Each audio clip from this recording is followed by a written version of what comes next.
से ही जोड़े रहे। उठे दुशासन रिस करी भारी, और एक कर बसन के एक सिरधारी।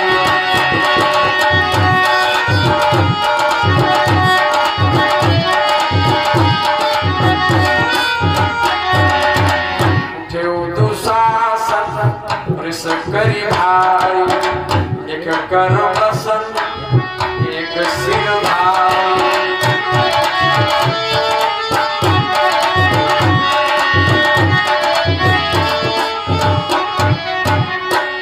दुशासन में उठा और एक हाथ से उसने द्रौपदी के केश पकड़े और दूसरे हाथ से साड़ी खींचने लगा। अब आप लोग जरा ध्यान दें, भगवान जब तक द्वारिका से यहाँ आए क्या चीरहरण हो नहीं सकता था? हो सकता था, लेकिन दुशासन कहता है द्रौपदी आज उसे याद करो, उसे बुलाओ जो तेरी रक्षा करने वाला हो, और देखे वो कौन सा वीर है जो तेरी लाज बचाने आता है। द्रौपदी ने कहा पापी तू मेरा बल देखना चाहता है तो जरा ठहर। और द्रौपदी ने द्वारिका की ओर नजर डाली। हर बहन को अपने भैया पर बड़ा भरोसा होता है। द्रौपदी ने आवाज लगाई, क्या बोली? राधा रमन बचन सुन मेरे, कर विलाप गई हाथ करे।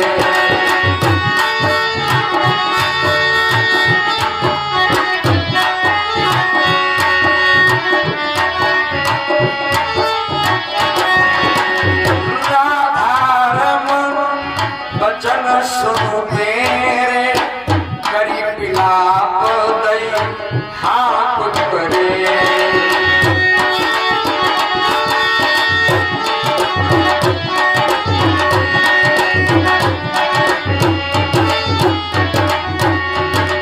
आवाज लगाई कन्हैया गाँव हमारी लाज बचाओ। भगवान सत्यभामा के पास बैठे भोजन कर रहे थे। भोजन की थाली में आंसुओं का एक बूंद टपका। सत्यभामा ने कहा प्रभु क्या बात है? भगवान ने कहा द्रौपदी की भरी सभा में लाज जा रही है। सत्यभामा ने कहा प्रभु बड़े बेशर्म, जिसकी बहन की लाज भरी सभा में जा रही हो उसका भैया मौन बैठा हो।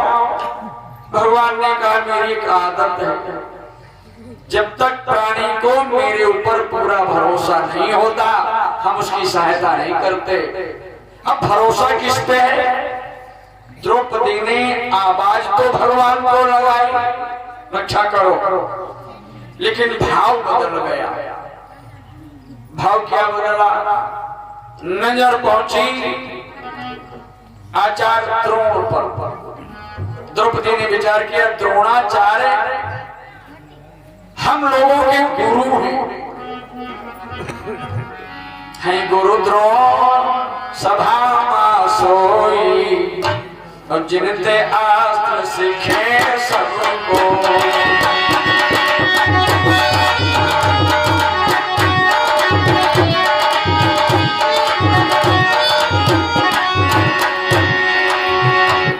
गुरु द्रोण सभा मा सोई, जिनते अस्त्र सीखे सबको।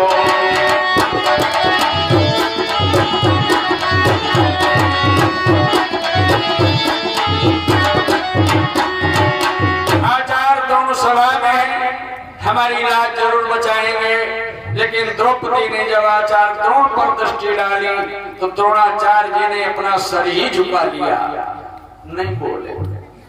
फिर भगवान को आवाज लगाई कन्हैया कहाँ हो? भगवान का दूसरा बिंदु थाल में टपका। सत्यभामा ने कहा जाते क्यों नहीं हो? भगवान ने कहा भरोसा ही नहीं। भाव बदल गया। पितामह भीष्म पर नजर गई।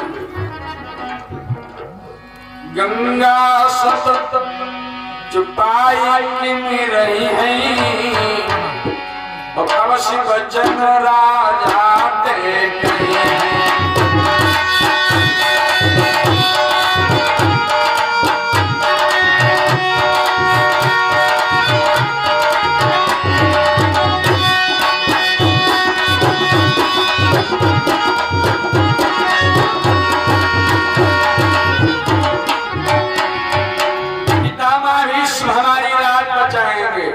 ये पितामह भीष्म पर आसान्वित हुई, लेकिन भीष्म ने भी रक्षा नहीं की।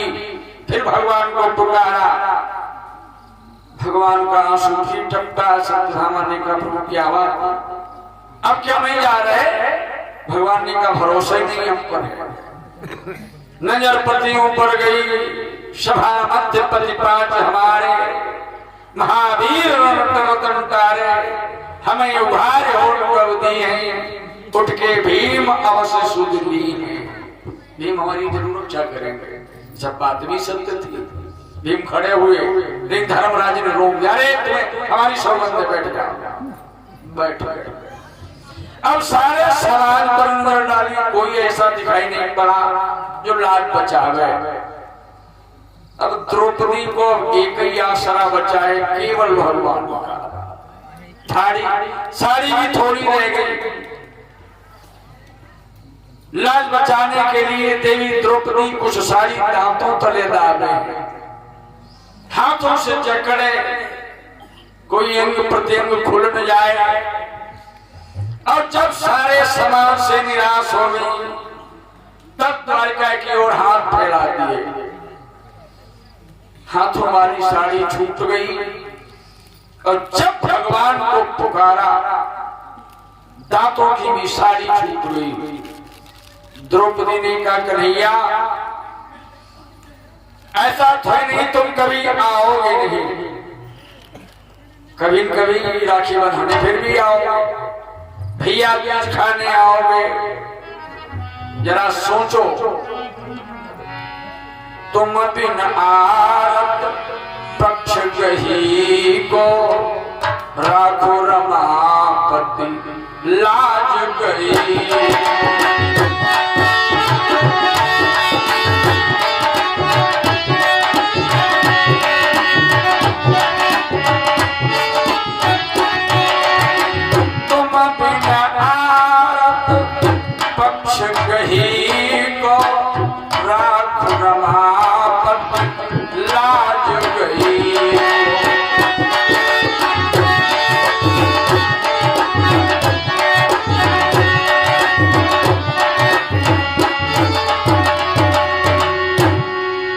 तुम्हारे अलावा हमारी लाज कौन बचाएगा? एक बात और याद रखना, बीते काल दयानिधि आई हो, हमें उभारी देखी पछितई हो। ऐसा भी नहीं तुम कभी आओगे, और जब आओगे, जब सुनोगे तुम्हारी बहन को सभा के बीच में नंगा किया गया तो पछताओगे। अब अगर तुम यहाँ न आए तो मालूम ही क्या करेगा? बसन खैची मम करे उभारी और तब करी होगा आई खरा।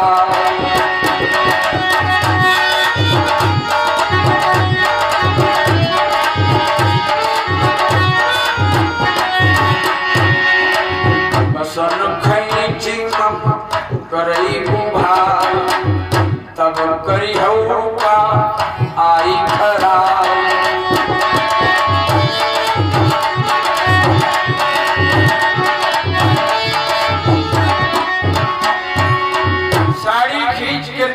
पापी हमें नंगा कर देगा और उसके बाद में आए तो लाभ क्या निकलेगा? तो सीधा जी रामायण में लिख रहे हैं, कंवर सास कृषि सुखाने समय चुके पुण्य का पछिता।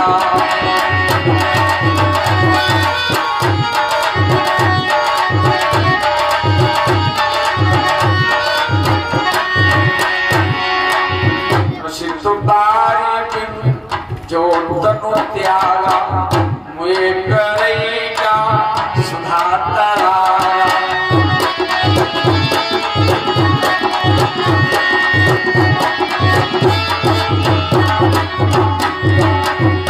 खेत उजड़ के सूख गया, अब बाद में घनघोर वर्षा हो जाए तो लाभ क्या निकलेगा। भगवान के आंखों से आंसुओं की झड़ी बहने लगी। सत्यभामा ने कहा प्रभु जाते क्यों नहीं हो, भगवान के नेत्र लाल हैं। भगवान ने कहा सत्यभामा जिस बहन का मेरे जैसा भैया हो उसकी लाज जा सकती है। सत्यभामा ने कहा फिर तुम यहाँ बैठे बैठे क्या करोगे। भगवान ने कहा कर क्या नहीं सकता, मैं अपनी बहन के लिए यहाँ से बराबर साड़ियां भेजूंगा। कितनी साड़ियां भेज दोगे।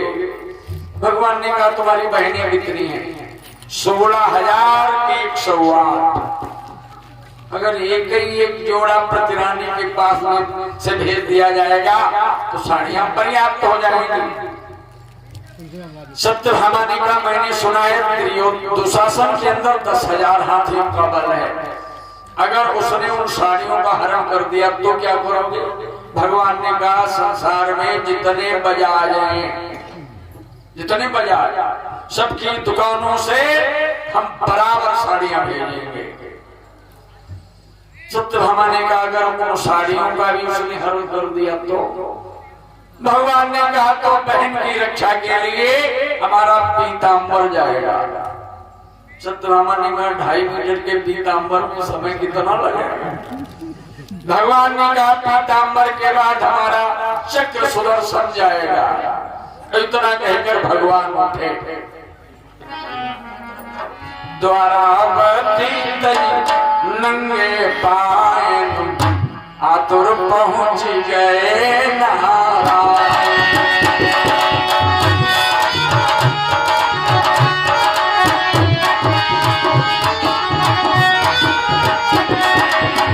द्वारावती तजी नंगे पाए आतुर पहुंच गए नारायण।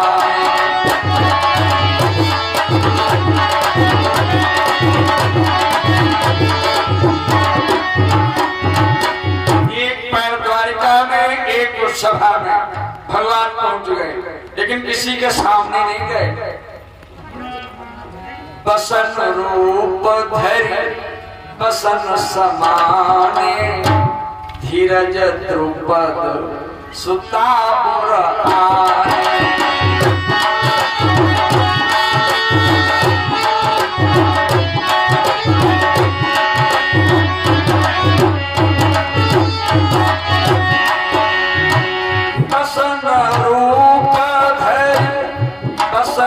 समाने धीरज द्रुपद सुता पुर आने।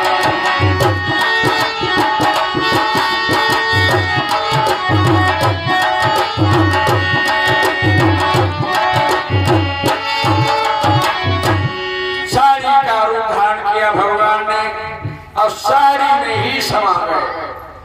भगवान जब पहुंचे भगवती द्रौपदी जान गई कि भैया जी आ गया। अब भगवान के जाते ही उस साड़ी की तो महिमा बदल गई। गणेश जी लिख रहे हैं आगे साड़ी पीछे साड़ी,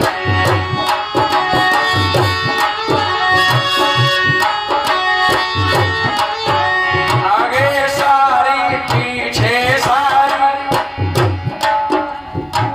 पर साड़ी नीचे साड़ी, कर में साड़ी सर में साड़ी, नभ में साड़ी मन में साड़ी।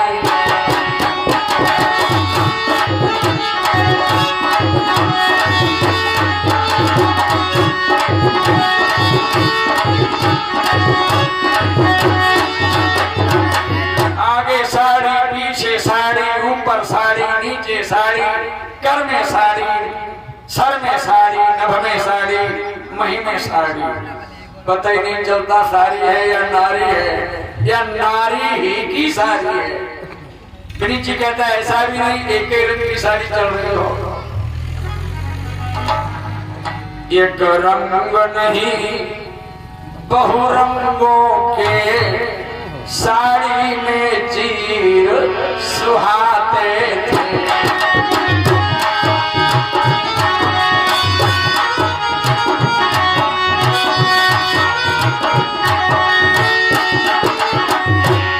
एक रंग नहीं बहुरंगों के साड़ी में चीर सुहाते थे।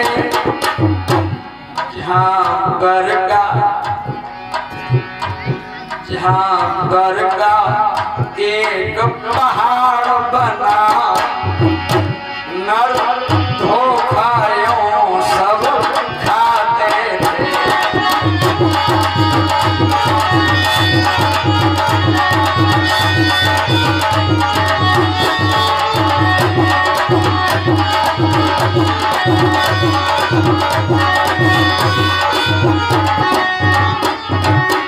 अनेकों रंगों की साड़ियां चल रही हैं, ढाबर का एक पहाड़ लग गया। परिणाम क्या निकला?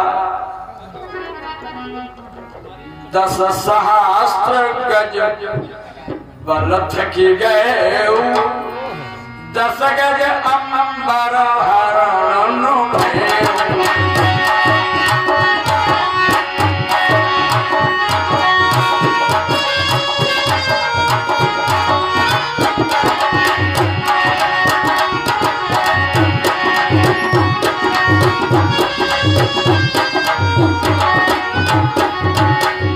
दुशासन के अंदर 10,000 हाथियों का बल है, थक गया। 10 गज की साड़ी का हार नहीं हो पाया। बस पानी कहते हैं एक पीर हटा अवला न हटी, और बल घटा साड़ी न घटी। जिसमें पीले रंग का वस्त्र चला, विदुर जी की नजर उस वस्त्र पर गई। भगवान के परम भक्त हैं, भगवान के खेलों को तो भगवान ही जाने, भगवान ही जाने।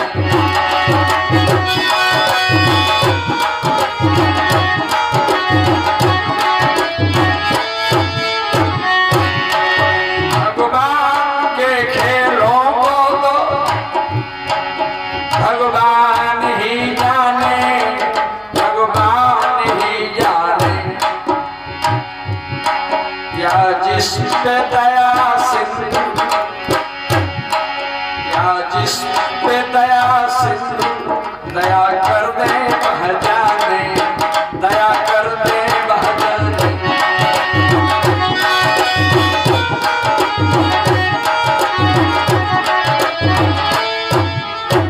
सोई जाने जय देव जनाई। विदुर जी भगवान के भक्त हैं, जो पीले रंग का वस्त्र चला विदुर जी ने पहचान लिया। विदुर दीख भा अनर्थ भारी, अनर्थ हो जाएगा। पहुंचे जहां बिलपति गंधारी, गंधारी के महल में गए और विदुर जी ने कहा जल्दी करो, देर न करो। चीर छुड़ाओ दुशासन कर सन, और चलन चाहती अब चाट सुधर।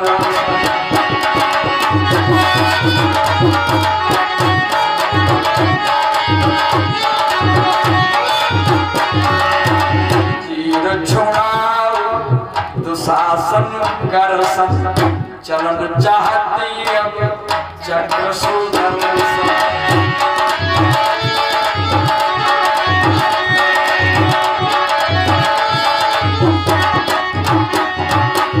साड़ी छुड़ा दो, भगवान का सुदर्शन चलने वाला है। और अगर सुदर्शन चला तो कौरवों की सभा कैसी लगेगी? जैसे बाजरे के खेत के भुट्टे काट लिए गए हो। मैया गांधारी दौड़ी, साथ में धतराष्ट्र को लिया, और जाते जाते धृतराष्ट्र ने दुर्योधन को बहुत फटकारा, ऐसी आज्ञा देते समय तेरी जी बनेगी, तेरे हाथ नहीं गले, दुशासन पर कहा। और द्रौपदी के आगे हाथ जोड़े, घबरा तो इतनी गए कहीं ये देवी श्राप ना दे दे। हाथ जोड़कर निवेदन किया, पुत्रों के अपराधों को मेरी ओर से क्षमा कर दो और उसके बदले में वरदान मांग लो। आर्त का हन करिए कुकर्म। द्रौपदी ने वरदान मांगे। पहला वरदान, हमारे पति लोग जो दास हुए हैं इन्हें दास भाव से मुक्त किया जाए। दूसरा वरदान, इनके अस्त्र दे दिए जाएं। अब तीसरा वरदान, इनके वाहन दे दिए जाएं। धृतराष्ट्र ने कहा बेटी और कुछ मांग लो। द्रौपदी ने कहा अधिकार नहीं है। क्यों? उचित विप्रमा गई बरचारी, कहते तो असिनीति विचारी।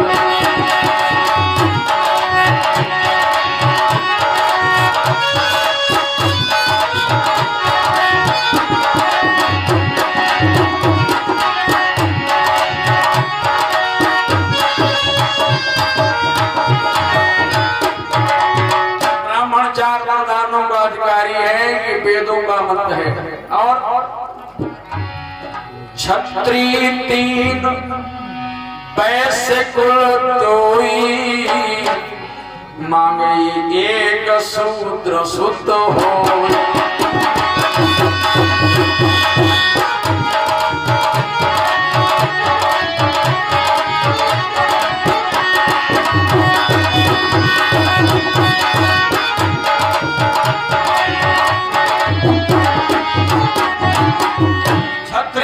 वरदानों का अधिकारी है, वैश्य 2 वरदानों का अधिकारी, शूद्र 1 वरदान का अधिकारी। द्रौपदी ने हाथ जोड़े और बोली, मैं तो पुत्र वधू छत्रानी, लिन्हे मां 3 बर जा।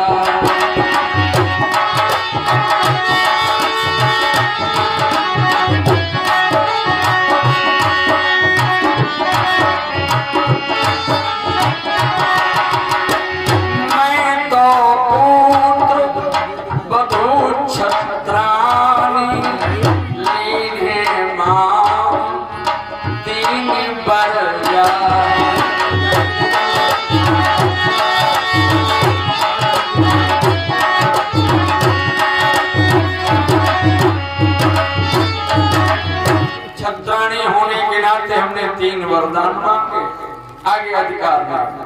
पांडवों को दास भाव से मुक्त कर दिया गया, अस्त्र वाहन दे दिए गए और वहां से पांडव लोग विदुर जी के यहाँ निवास करने लगे। और अग्रिम चर्चा महाभारत की आप लोग कल शाम को फिर सुनेंगे और यहाँ से आगे ही कथा बढ़ेगी। 2 बार भगवान का नाम बोले, आत्म साधना करिए, आप लोग जाए। बोलिए गोविंद भगवान की जय। अरे भैया हमारे तुमने चश्मों निकलवा लो, लोग ना जानते भाई जानते गड़बड़ याद।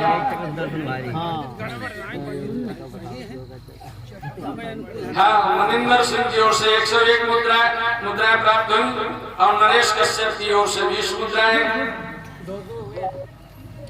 अच्छा, हाँ ठीक, 201 मुद्राएं प्राप्त हुई व्यासपीठ की ओर से मंगल कामनाएं। और राधे श्याम भैया की ओर से 51 मुद्राएं और घनश्याम की ओर से 51 मुद्राएं और गंगाधर मिश्र की ओर से 1011 मुद्राएं और राजेश मिश्र की ओर से 501 मुद्राएं और बसर बाबू मिश्र की ओर से